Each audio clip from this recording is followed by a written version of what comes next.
আদিত্য হাতে কুড়াল নিয়ে ঘন জঙ্গলের মধ্যে একটি গাছের সামনে দাঁড়িয়েছিল। তুমি যত পুরনো গাছই হও না কেন, আমরা হচ্ছে একজন কাঠুরে। তোমাকে টুকরো টুকরো করে কেটে বাজারে বিক্রি করব ভালো দামে। চলো ভাই। এই বলে আদিত্য গাছ কাটতে যাচ্ছিল, এমন সময় আরেক কাঠুরে এসে হাজির হলো। সে আদিত্যকে মজা করে বলল, আরে ভাই, দাঁড়াও দাঁড়াও দাঁড়াও, আমি তো তোমাকে কতবার বলেছি কাঠুরের কাজ ছেড়ে অন্য কিছু করো। এই কথা শুনে আদিত্য রেগে গেল। এইসব কি বকছো তুমি? পাগল হয়েছ নাকি? ঠিকই বলছি, তুমি যতবার কাঠ কেটে বাজারে নিয়ে যাও কেউ কেনে না। শেষে গ্রামের মানুষ করুণা করে কিনে নেয়, যাতে তুমি না খেয়ে না থাকো। তাছাড়া যত কাঠ কেটে আনো তার অর্ধেকই বাজারে পৌঁছাতে পারো না, কোনো না কোনো বিপদই আসে। এই কথা শুনে আদিত্য মনমরা হয়ে গেল। যাই হোক, আমি বিশ্বাস করি একদিন আমার ভাগ্য নিশ্চয়ই বদলাবে। কিছু মানুষের ভাগ্য কখনোই বদলায় না আদিত্য। তুমি গরিব ছিলে, গরিবই থাকবে। এই বলে সে হাসতে হাসতে চলে গেল। আদিত্য আবার কাঠ কাটা শুরু করল। কিছুক্ষণ পরে সে কাঠের গাঁঠা তৈরি করে গ্রামের দিকে রওনা দিল।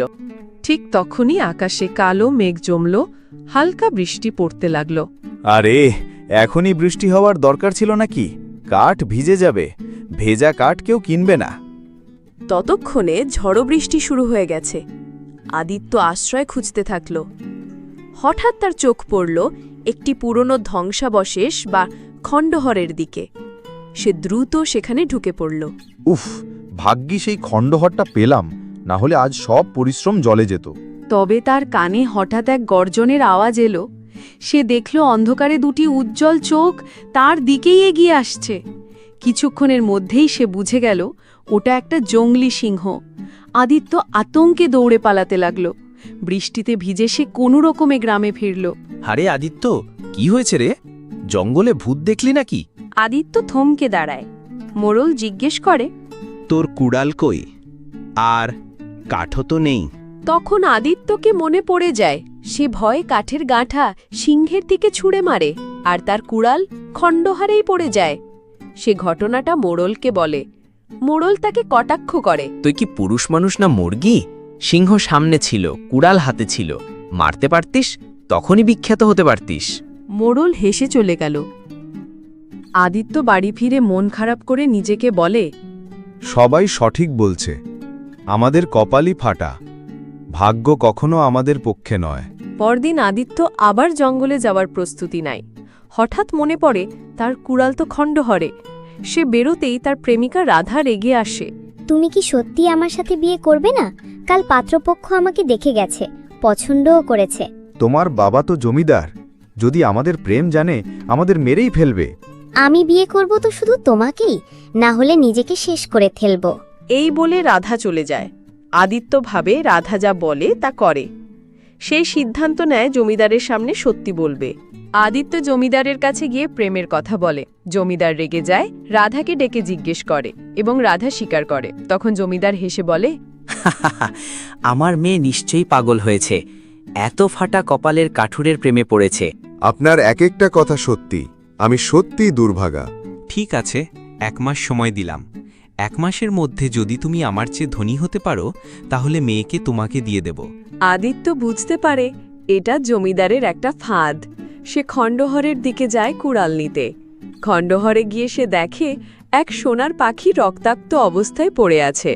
সে একটি পাতার রস লাগিয়ে পাখির ক্ষত সারিয়ে তোলে। পাখি মানুষের মতো কথা বলে। তুমি দুর্দান্ত, তোমার ভাগ্য বদলে যাবে যদি আমরা বন্ধু হই। আদিত্য তাকে বাড়ি নিয়ে আসে, কিন্তু জমিদার দেখে ফেলে। পাখিকে দানব ভাবলে জমিদার তাকে ছিনিয়ে নিতে চায়, কিন্তু আদিত্য পালায়। পাখি তাকে এক গুহার কাছে নিয়ে যায়। গুহার দরজা খোলে 2 প্রশ্নের উত্তরে। কি জিনিস ভাগ করলে পারে? প্রেম। 2, কি সম্পদ রাজা বা ডাকাতের কাছে নেই কিন্তু সবাই চায়? সত্যিকারের বন্ধুত্ব। দরজা খোলে, ভেতরে রাজকীয় ধনভাণ্ডার। কিন্তু তখন এক সাধু আসে ও বলে, এই খাজানা পেতে হলে তোমার বন্ধুকে হারাতে হবে। তুমি কি বন্ধুকে উৎসর্গ করবে? না, বন্ধুত্ব সবচেয়ে বড় সম্পদ।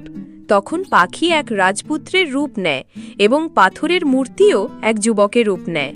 জানা যায় পাখিটি আসলে রাজপুত্র আশোক এবং মূর্তিটি তার বন্ধু অর্জুন, যারা আগে এই গুহায় এসেছিল। আদিত্য বন্ধুত্ব বেছে নেওয়ায় পাখি ও মূর্তি মানুষে রূপান্তরিত হয় এবং ধন থেকে মুক্তি পায়।